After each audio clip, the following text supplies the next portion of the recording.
السلام عليكم ورحمه الله وبركاته. معاكم ابراهيم من شركه اس زد، وكل يوم عرض جديد، واللي مش متابعني فايته كتير. ناس كتير قوي يا جماعه كانت بتكلمنا على حاجه ب3 ونص وب3 والكلام ده، فانا جايب لكم اللاب ده النهارده ب 2000 جنيه بس يا جماعه. ارخص لابتوب في مصر. اللاب ده يا جماعه اي ام دي اي 2. اللاب دوت بيجي برامات 2 جيجا والمساحه بتاعته 128 اس اس دي. اللاب زي ما انتم شايفين حالته كويسه جدا، واللون بتاعه مميز وسليم قوي. اللاب يا جماعه بيجي بمدخلين يو اس بي، وبيجي بمدخل فيجا، وبيجي بمدخل لان. واللاب كويس جدا، هيشتغل معاك وورد واكسل، هيشتغل معاك بي دي اف، هيشتغل معاك افلام. اللاب حالته كويسه جدا، وعندي منه كميه فوق ال 500 جهاز. الله اكبر عليك!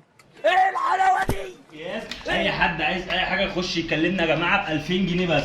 ب 2000 جنيه يا جماعه من شركه اس زد فقط، وهتيجي تنقي اللي يعجبك. حاجات كلها كويسه زي ما انتم شايفين. اي حد عايز اي حاجه يخش يكلمني. امرني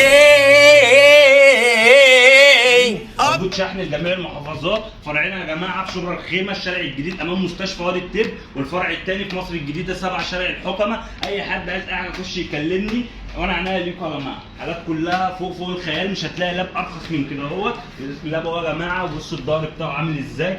حاجه تحفه، وحاجه شكلها شيك قوي وخفيفه جدا. ب 2000 جنيه بس يا جماعه من شركه اس زد. اي حد عايز اي حاجه يخش يكلمني. معاكم ابراهيم من شركه اس زد.